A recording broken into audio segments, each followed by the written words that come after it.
Hello everyone, this is part 41 of What If Naruto Was Madara's Brother, and I hope you guys enjoy this video and to like, to subscribe, to share, and check out the playlist, to see more comment down below. Now let's start the intro. They call me a god. They call me a god. They call me a god. Join my membership, the perks are great. It's in the description. 6 weeks later, a gasp. The world swarmed into his sight all at once, threatening to consume him in a blind light. He shut his eye before blinking it open a few times and adjusted it to his surroundings. It was then that the cold hit him. He glanced around and found himself resting in a very warm and comfortable bed. He tried to move his limbs and they felt so heavy, his tea was parched and he found it very hard to breathe. Still, he continued to struggle and managed to get himself seated upright with great pain and effort. The surroundings cleared even further and he slowly recognized the room as his personal chambers in the land of fire.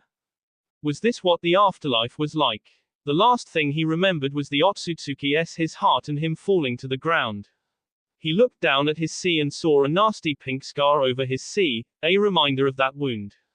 What was happening? Just when he was about to panic, a wail erupted. A child's cry. He looked around and saw at least 3 cribs in the far-off corner. The babe was crying louder now. He didn't know what was going on but knew he had to help that child. Or not, he couldn't leave the child alone when it was in pain. His legs trembled against the cold when he placed them on the ground, but fortunately he was still wearing pants.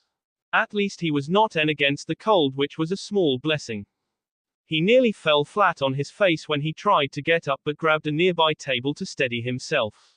When he was confident he wouldn't make a fool of himself, he took the first step with great effort. Then another and another. The babe was still crying and to his utter surprise was joined by another. Curious, he slightly increased his pace and managed to reach the cribs only to be left speechless. There were 3 of them, 1 beautiful boy and 2 little girls. The boy had soft blonde hair and pale white skin. His eyes were pale blue and his soft cheeks were full of moisture. His chubby little hands were desperately trying to reach out at him. The first girl had beautiful black hair and pale skin. She had dark eyes that were so haunting and beautiful at the same time. Her gaze was fixed on the boy and she was crying as she tried to reach out to him, but her own crib stopped her. The helplessness must be frustrating her, leading her to tears. The last child was sound asleep, unlike the other 2 around her.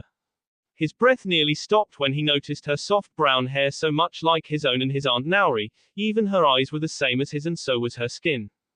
Tears arrived in his own eyes and he cursed the gods for their cruelty.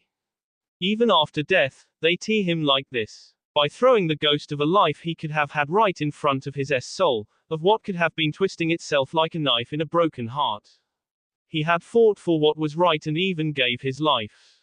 But now watching the ghosts of these children before him, wondering what his own children would have looked like, haunted him.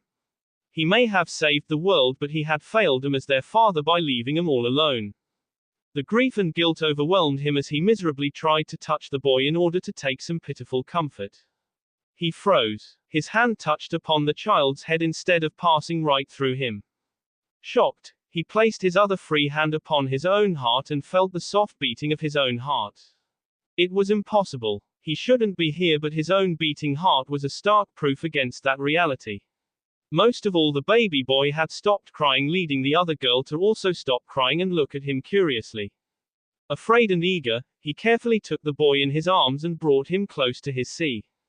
The child laughed, and he saw soon it in the child which broke the overwhelming flood of emotions welling in his sea. Naruto broke down with tears rolling from his eye and desperately clutched the boy against his sea. He quickly reached over to the awake girl child and extended his finger to her. The child laughed happily and wrapped her tiny fist around his finger. He wept. The doors were open, making him turn around to witness an equally shocked Tsunade and priestess Shizuka staring at him in awe and joy. In a flash, his wife crashed against him but was still careful enough not to hurt him too much. Tears were falling from her eyes as she kissed him passionately. His tea was parched and lips dry, but it still felt the most happiest moment of his life. He kissed her back fiercely. If this was his last night on earth, then he would still consider himself lucky, for he got to see his wife and children at least once. They softly broke the K only for her to hug him fiercely. None of them could say anything for their voices had abandoned them, yet here in this dark chamber, holding Tsunade and their son in his arms, watching his two daughters being looked over by Shizuka who smiled at him, it felt right. He was home. Naruto groaned against his brother's fierce hug but smiled nonetheless. Even Tajima came forward and hugged both of his sons together, even as a lone tear slipped from the old Uchiha's eyes. When they finally parted, there was a relieved smile on Madara's face and a contented one across Tajima's. Took your sweet time, scolded Madara. Sorry, apologized Naruto sheepishly. He didn't understand how he was still alive, only that Tsunade had saved his life, for which he again sent her a thankful smile as she held their son in her arms. Leave the poor boy alone. He's back and that is all that matters, scolded Tajima, earning a scoff from his eldest son. Of course, he's back. Uchihas are hard to K, boasted Madara with not a hint of shame. Naruto smiled faintly, knowing how wrong his brother was. Death was death, and it came for all of them, whether it was an Uchiha or Senju. He would just count himself lucky to have another chance at life. What happened out there? He asked his eldest brother, as a solemn look arrived on everyone's faces. Madara went on to explain how he had charged straight into the land of water alongside Tsunade and his squad. He had expected Naruto to scold him outright for risking his wife and son's life, but the boy surprised him. Thank you, everyone, whispered the king gratefully, as he glanced at his two living daughters so near him. Madara himself smiled at the sight before going on to explain how Tsunade was willing to risk her life and that of her son for his own. That earned her a sharp look from Naruto and she had the grace to look away sheepishly. The king wanted to scold her for being so reckless but couldn't say anything, knowing her heart was in the right place. He was relieved to hear how the other clan heads and his own friends along with Madara had their own lifes to revive him. They had all shortened their lifespan. For him. I owe all of you a great deal, said Naruto gratefully, and saw his three friends rolling their eyes at him. You owe us nothing, answered Mikoto gently, earning nods from Shisui and Itachi as well. Naruto considered himself lucky to have so many people go so far for his sake. He could only consider himself extremely blessed to have such people in his life, even if he didn't deserve their love and loyalty. The enemy? Asked Naruto hesitantly. Answered Madara coldly. Questioned Naruto in disbelief. To the last man. We K them all, replied Madara coldly, and for a second Naruto saw the immense hatred Madara had for the Otsutsuki and could only imagine how his brother must have butchered those bastards. Not that he was complaining. The land of water, he asked again, still exists. With the Otsutsuki wiped out, there was no need to destroy such an important territory. Contrary to our belief, it was not a wasteland. The Otsutsuki had their own crop fields, wealth and immense resources which we have seized for ourselves. Their lands are still fertile and I have put our men on them to alleviate the food shortage. Many refugees are already being moved there to lessen the burden on the land of fire. Thankfully, Nagato and Mito were able to stop the bijus from exploding. We just dodged a dangerous bullet, Naruto, explained Tajima honestly. The king was relieved. There was no point in destroying an entire resourceful continent if the enemy occupying them were all S. He was also intrigued when Madara explained that the Uzumaki had uncovered several vaults of information that Hinata had about their world, the Otsutsuki, Jutsu and so much more. Tajima and Madara had already ordered those vaults to be preserved and guarded, knowing how important they would be in the future. The king was saddened to hear about the loss of half of the men who had followed him to the land of water. He felt guilty for being alive while they were not. The others tried to reassure him by explaining that he was more important, but it did not lessen his guilt, and his only comfort was that Madara had given all those warriors a state funeral and made sure their families were well looked after. Naruto decided to immortalize them forever so that humanity never forgot their S. The world was slowly recovering from the war, but it was not going to be an easy journey. Not for him or anyone else. But they had a chance, and in the end it was all that mattered. It was midnight when Tsunade entered her chambers and frowned when she saw her still recovering husband not only awake but also sitting at his table studying the ninja map while also taking down notes. You should rest, she scolded, and flushed when he gave her a warm smile full of affection. I cannot. Our world may have survived, but it will take a lot to rebuild and even more to make it ready to face the Otsutsuki clan, he emphasized patiently. She walked towards him and laid a gentle hand on his shoulder. You really have a one-track mind, don't you? She asked with a mock sigh. Afraid so, he answered cheekily with a grin. He calmly observed her as she studied the ninja map.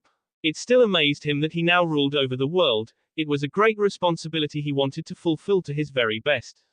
But he couldn't shoulder this burden alone and wordlessly requested her guidance. Sunad was surprised at his gesture before she smiled fondly.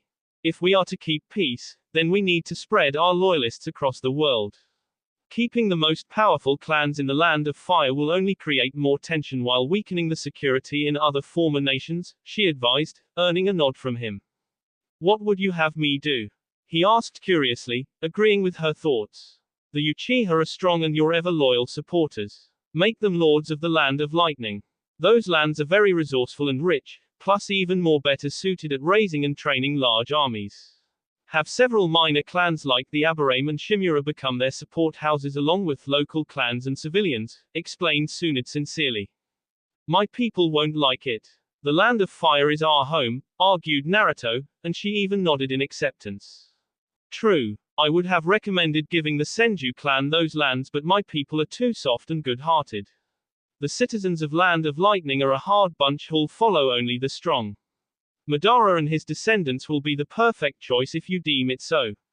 Most of all, you are the king. They will obey if you command them, explained Sunad seriously, a fiery glint in her usual calm eyes. What about the Land of Fire? Asked Naruto seriously, as much as he hated it her words did have a grain of truth in them. It shall be the seat of the royal family with the Senju clan and its staunch allies like the Yamanaka, Akamaiki and Inuzuka serving as loyal vassals. To balance the threat of favoritism, have the Hatake and Namikaze clans expand their influence. This way our descendants will always be surrounded by staunch loyalists. As for the Land of Wind, it is a treacherous and difficult nation. Only a smart tribe can lead them, and who better than the ever-cunning Nara? The Land of Earth is also a land of hard people. Make the Sarutobi clan their overlords with minor ninja houses as their support base. Besides, they always did love monkeys, which are aplenty in those lands, explained Sunad strategically, pointing her fingers over different parts of the map. Naruto didn't miss the fact that she was gradually hinting at encroaching all smaller nations into Land of Fire, Lightning, Earth and Sand. 4 great nations ruled by loyal families devoted to the royal family. All ninja clans and no civilians. The Land of Whirlpools should stay the way it is. The Uzumaki should be continued to rule over them. As for the Land of Water, we will need a stable population to repopulate them. People who have honor and courage, the samurai and Hanzo's people should be the most suitable. And these group of separate islands near the border of the Land of Fire and Water should be made another separate nation to act as a buffer state between the former Otsutsuki lands and the Land of Fire. You can give these lands to minor ninja clans and make it the seat of the crown prince. This way, our family will have a place to retreat to if S hits the fan. By the time she was finished, her husband was gaping at her. What? She snapped irritatedly, her old temper flaring to life. She would never admit it out loud, but his continuous stare made her a little nervous. Her brothers had never allowed her to have much say in political matters, and she feared she might have overstepped her boundaries once more. To her surprise, he did something she had never expected. You're a better ruler than me, he complimented, making her blush, but she quickly shook her head. These are just ideas, Naruto, she refuted, albeit very weakly. It truly warmed her heart that he thought so highly of her. They are better than the ones I had. To be honest, I know how to win wars, but one of the reasons we survived so far was on the sound advice Dane Nara gave me from time to time. All my life, I was trained to fight my brother's wars. I was never born to lead a nation, much less the entire world. Sometimes, it makes me feel that I should not be the one leading us, he confessed, and was surprised when she bonked him on the head gently. It doesn't matter what we were born to be or destined to be. Who we chose to become is what matters most, and no person is perfect at everything, even a king. You cannot do it all alone, but you will have all of us by your side every day. Don't be afraid, she encouraged. A smile came upon his lips as he stared at the unflinching faith she had in him, even if he was probably a political fool at times. Thank you, Tsunade. She smiled back at him before laying a soft K on his lips, one which he happily returned. Likewise, Naruto. They both decided to run the decided ideas before the various clans and their family elders first. If they agreed, then it would probably change the world forever. It was midnight. The world was silent, all creatures taking rest, unaware of the dangers that lurked around them. Priestess Shizuka stared at the shining moon in the sky. It was beautiful with its pale light, but what most people didn't see was its darkness that came and consumed the world. Every time, the light destroyed the darkness, but never was it easy. She looked at her two daughters sleeping in their cribs, innocent souls who didn't know how dangerous the world truly was. The monsters that lurked everywhere. She smiled when he felt another presence appear. You came, she said gently. Your words were true, he answered with a wistful smile, as she turned around to face the king. He was dressed in a simple Uchiha clan shirt and pants, a far cry from the expensive clothes many had gifted him on his coronation. And she knew very well what words he spoke about and why he was here. She watched his eyes gaze over the daughters and was pleased when she saw how much love he had in him for the girls. Have you thought about the names? She asked curiously. I have, but you are their mother. I know you have forsaken most worldly pleasures, but if you have any ideas, then I would be most happy to listen, he said with a faint smile, but she shook her head. I never expected to be a mother, but now that I am, I shall try my best to do justice by our daughters. But your bee flows in their veins. I shall be there for them as much as I can, but you are their father, she advised. Her unsaid words were not missed by the king as he nodded. The eldest shall be named Naori and the younger one Hikari, he announced. After your mother and aunt. A predictable choice, but an honorable one as well, she commented, and he merely nodded. I have to ask you something, he said, which made her smirk. When we first met, I had answers to questions that you never knew existed. But tonight, you are the one with the answers and I with the questions. You know it's true, she said frankly, which made him flinch. She saw him fight with his own heart for several long minutes before he sighed in defeat. The war is far from over. It has only begun, he confessed. Truth is always hard to accept, my king, she agreed, and saw him clench his fists. They're out there and my people need to prepare for their arrival. But we cannot do that without information, he admitted hesitantly. Shizuka felt her heart break for this man but couldn't help but admire his strength, for he had made his decision. Yet, she had to impart what she felt and reached out to touch his cheek. If you stay here, then you'll be remembered as the greatest of all kings. You will be a wonderful leader and possibly herald humanity into a new era. The young dragon, they shall remember you as such until the end of time. Your family will love you and you shall have the peace you always desired. But your people will never be safe from the real threat out there, and maybe in time, if it doesn't show itself, they will very well forget about it until it's too late. But if you go, then you shall wander through stars and entire galaxies. You will go farther than any man has ever dreamed of, a life of danger and hardship, but one that may save our world. But you will never have the peace you desire, possibly you shall never return home ever again. His shoulders slumped as he miserably approached his daughters and touched their cheeks. She could see the burden crushing his soul bitterly until he straightened himself and made his choice. I'm the only one who can cross worlds with my power. I can pass through dimensions and galaxies in time, to discover the true extent of the Otsutsuki power and warn our world in time. I cannot do that if I stay here and bind myself as king.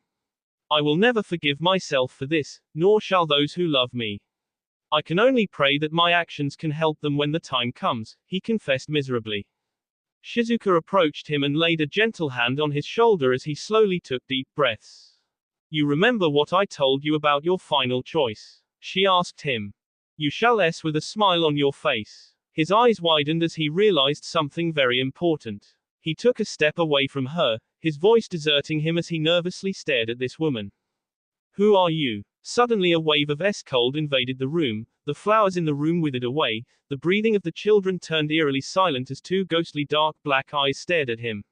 For the very first time, he saw a purple shadow rise above him, looming over the woman. He realized what it truly was. Death. I really out there, didn't I? He asked sadly. The one and only God stared at him with his dark visage as the scene around them shifted. The palace disappeared, so did the land of fire, until Naruto found himself floating in the sky. He recognized the vast coastal lands below him as the land of water. Looking down, he saw a group of people surrounding a fallen warrior.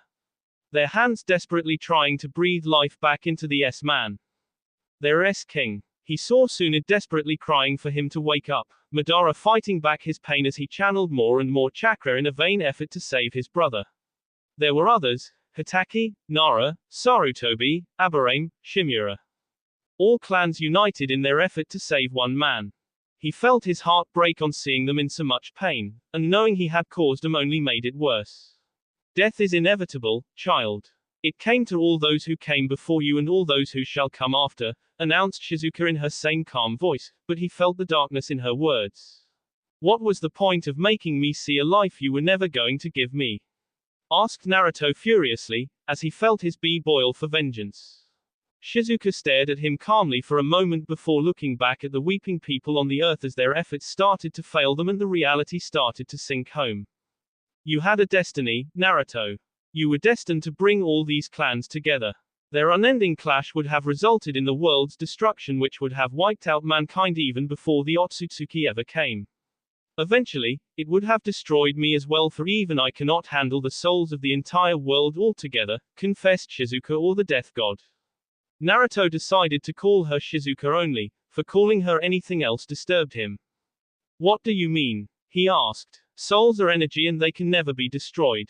They pass on through time in different shapes and forms. My job is to be their caretaker. Guide each and every one of them. Reward the good ones, take care of the simple ones and punish the wicked ones. But even I cannot destroy any soul altogether. They are eternal. Mortal death is just a small part of a great journey, but if the soul is destroyed, only the cold void awaits us all. I believe you have seen it a little, explained Shizuka honestly. Naruto remembered the darkness and feeling of nothingness he had seen when he had tried to force his Rinnegan to gaze too far into the future. If the void was anything like that, then he wanted to be 1,000 miles away from it. Shizuka sadly smiled at him. The Otsutsuki are that void that shall consume every beautiful thing from this world. It shall forever be devoured by the void if they succeed. This war was just the first step in stopping that devastation. You united the world, and these people who care for you shall carry on your will. They shall do what is right, promised Shizuka. Naruto remembered small glimpses of the future he was shown. If even half of it was true, then Tsunade would possibly go ahead with her ideas regarding the Union. Madara would obey his wish of ruling over as regent and looking after his nephew and nieces until they were fit to take charge. It would not be easy, but looking at the clan heads below and the same feeling in their eyes, Naruto could hope it turned out to be true. You want something from me, don't you? He asked knowingly, earning a sorrowful sigh from the priestess. I do. The reason I showed you that future was because despite my wish of you helping me stop the Otsutsuki, I cannot force you. Naruto, you're a good soul who lived and by its honor. It is my duty to assist you in your next journey where you may find peace, but even I do not know the future as many believe. You have to choose, to move on or linger and be the ghost of a dagger in the Otsutsuki's back. Your soul shall continue into a new life if you choose to move on, but if you linger then you shall be allowed freedom to pursue the Otsutsuki with some help from me. You may be alone, but your actions might just save them all again, explained Shizuka. She flinched when he a solid punch into her gut, but nodded when she saw the look in his eyes. You're a manipulative bastard, accused Naruto, earning a surprising nod in return. We fight with the means we have, defended Shizuka. I suppose you cannot give me another chance at life for all the good I've done? Asked Naruto with a bitter laugh, as she sadly shook her head. Death cannot be undone. Even if I allow you to return, you yourself made the right choice eventually through the small virtual simulation I put you through. Tell me what would be more cruel. That or this? Asked Shizuka, as she pointed at the weeping people on the ground as their efforts finally failed. Naruto watched their pain and could only imagine what worse pain he might have inflicted on them if he had returned from death, only to go away in search of the Otsutsuki and stop them. He was the only one with the power to reach them, wherever they were. He wanted to weep but remembered he had made his choice despite knowing where it would lead him.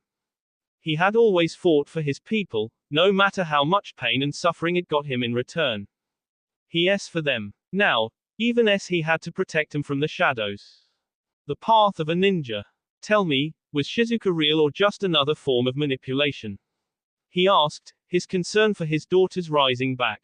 The woman smiled. This is all but a vessel which I use to interact with you. The choices you and she made on their own. Do not be afraid for your children. They shall be born and the three-headed dragon shall rise again, said Shizuka sincerely, as a wistful smile arrived on Naruto's face. I wonder how they would be. I wonder how my son would grow when he faces the choice to be an Uchiha or a Senju, wondered Naruto. He doesn't have to choose. He shall be an Uchiha and he shall be a Senju, she whispered. Naruto continued to smile while gazing at the soul he felt inside his wife's belly. In that moment, he felt that connection and the last shackles holding him were shattered. An energy so much like his own. Naruto is gone, but the young dragon is not. He nodded as the Shinigami extended his hand towards him. With one final glance at his family, he disappeared to fight his next war. 16 years later, Hashirama walked through the vast corridors of the royal palace, returning each of the greetings from the people nearby with a trained but honest smile. He even gave a nod to a few young Senju guards who saluted him as they passed by him. He took the stairs and soon reached the top of the tower where he found his last sibling. He smiled when he saw her standing tall and proud with her beautiful golden hair flowing freely in the air. The crown atop her head suited her and there was a soft smile on her face as she looked down into the courtyard. It was hard for him to believe that Queen Sunid had barely aged even after these many years, even if she was nearly 32 years old. Unfortunately for her, he didn't come to her with good news. Still, she smiled warmly when she saw him and quickly they were embracing each other. He kissed her forehead affectionately and she gently caressed few of the wrinkles on his forehead. You're getting old, brother, she teased with a cheeky grin, making him laugh. Not everyone has your beauty, he answered defensively, as she relented with a smile. They both stepped towards the edge and Hashirama smirked when he saw several young boys and girls training in the courtyard. His eyes easily found his eldest son, Nawaki, practicing his fire-style jutsu. The boy was nearly 14 and was a good child, kind and caring. The future of the Senju was safe in him. His second son, Tobirama, battled with his third son Atama. The twins of 12 were engaged in a fierce taijutsu match and had no intention of giving up anytime soon. Their red hair a stark proof of their fiery nature, a trait they inherited from their mother, Mito. On the other side, two beautiful girls were practicing their own arts. Unlike the Senju boys, they were extremely pale in complexion, giving them an unearthly visage. The elder one had dark black hair and sharp eyes. As the eldest among her siblings, Naori Uchiha was every bit the warrior that her ancestors were. The other girl had beautiful and long brown hair, a trait she inherited from her father. Hikari Uchiha was busy her set of sealing jutsu while trying to fight off her warrior elder sister. Even in the midst of battle, she was smiling cheerfully, unlike her sister who had a look of utter concentration on her determined face. But his breath nearly stopped when he saw one young warrior fighting against three of the most famous ninja of their time.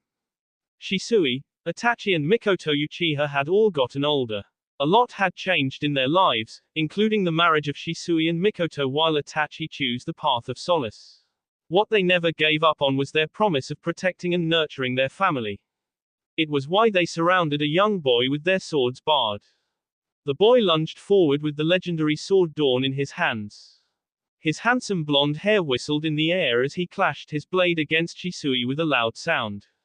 His sharp bluish eyes saw the next attack coming as he used a kunai to block Mikoto's strike. He was broad-shouldered and strong, only a little shorter in height than the 6 feet tall Shisui. He was strong as he held his ground even when both King's Guard pushed him back and created a shadow clone without any hand seals that blocked Itachi from striking him from behind. Hashirama could not help but feel sorrow and pride well in his sea, as he saw his nephew push off Shisui and Mikoto with a fierce battlecry. The Senju leader didn't miss Sunid smiling with pride as her son demonstrated her monstrous strength in battle. Itachi had to jump away quickly for the clone blocking his way to his real target exploded. The young prince lunged after his enemies with a ferocity that Hashirama had only seen in very few warriors. He looks so much like his father, commented Hashirama, as he saw the pale complexion of the prince. The shape of his hair was the same as his father's, but he was far more muscular and tall. his face almost the same as the first Dragon King right down to the very bottom of his lips.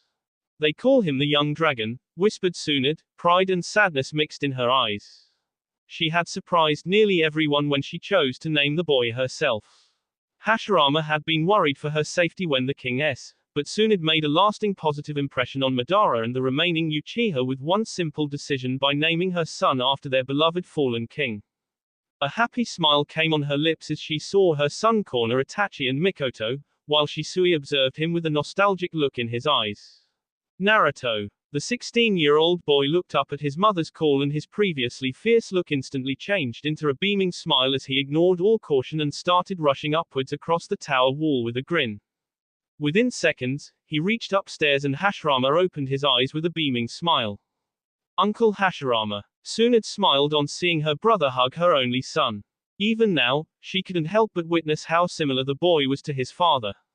But unlike the martyred king, his son grew up in an era of peace. In many ways, Naruto was similar to his father. He was a great swordsman, the wielder of the Sharingan, a fine commander in training and a leader who took the safety and well-being of his people very seriously. But he was also joyous, honorable and full of life. His smiles always reached his eyes and he always lived life to its fullest. A luxury his father never experienced. A happiness his father gave his life to pass on. Watching that innocence and hope on her young son's face made Tsunade bitterly respect why her husband gave his life without hesitation. She had nearly given up on life when she failed to revive Naruto, but her family supported her. Both her families. She had expected Madara to curse her for her failure in saving his brother, but the Uchiha had seen something in her and in his own strange way encouraged her to fight on, if only for the sake of her son and his nephew. And he was right, for this boy became not just her salvation, but Madara's as well. It had taken only one look at the crying infant for both her and Madara. That moment had broken their hearts but also breathed new life into it. She had imagined of so many names for her child but the first time she looked at him, only one name came to her. Naruto. When she had suggested it to her loved ones, Madara had lowered his head fighting back his tears and whispered, "Thank you," in a choked voice. The Dragon King was gone, but Naruto Uchiha was not. Hashirama created an entire new grove of flowers at the foot of the giant statue that stood as tall as the royal palace and watched over the entire capital. Instead of stone, he had created it from pure wood. Unbreakable. It was a perfect picture of their fallen king. He stood tall and proud, with his traditional golden armor bearing the three-headed dragon sigil. His right arm held a massive wooden sword, a pale imitation of dawn, and his face set in eternal determination and courage. Beneath it were just written 5 words. The young dragon. Forever young. Looking at his nephew standing by his side reminded Hashirama of the time when he had united his clan with the Uchihas and marched to war under King Naruto. Now another Naruto stood beside him. The boy solemnly stared at the statue of a father he had never known but had heard great tales about from every person he had ever known. Despite the differences, humanity had acknowledged King Naruto for his ultimate essence, and even till this day he was cherished as a prized hero. A legacy his young son found hard to live up to. What him? Asked Naori, the eldest of the deceased king's children. Hashirama was aware that the girl knew how Naruto's, but her question held a deeper meaning. One which he understood far better than anyone else. Loyalty, answered the Senju head solemnly. He watched Naori clench her fists without betraying any emotion on her stoic face. But her solemn eyes showed the pain in her heart, but as the eldest of her siblings she remained strong. Hikari, the middle child, was more open with her emotions. She had her father's face and his eyes, those very beautiful orbs that were very moist on the anniversary of her father's death. What was he like? Our mother never talks about him, nor does Queen Tsunade, whispered Hikari sadly. Hashirama could understand why those two women behaved as such. Tsunade never admitted it, but Hashirama knew she held herself responsible for not being able to save her husband's life. His death broke something in her, much to Hashirama's sorrow.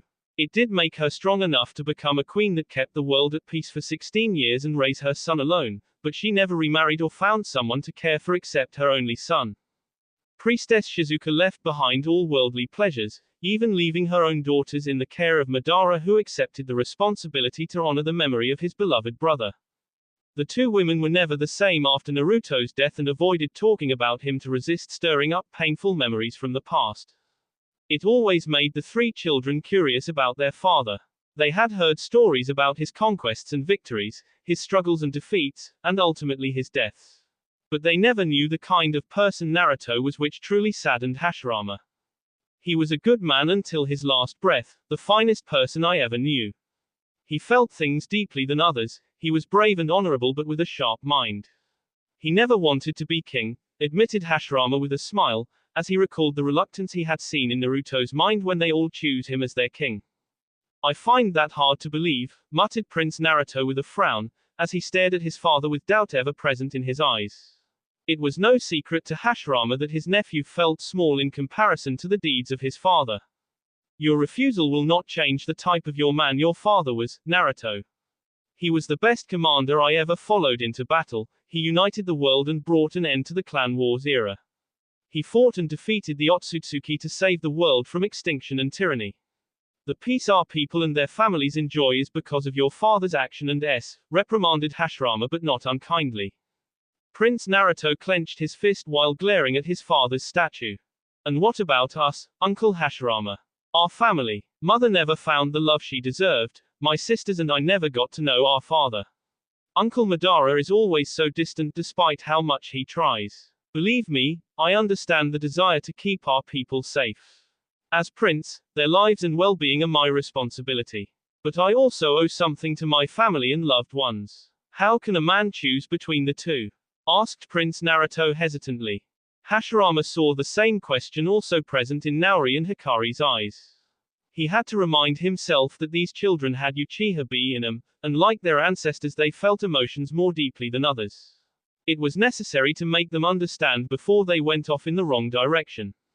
Madara told me that he once heard King Naruto say that, loyalty was easy to give, but hard to follow through upon. It may be hard for you three to understand, but your father considered not just you all, but entire humanity as his family.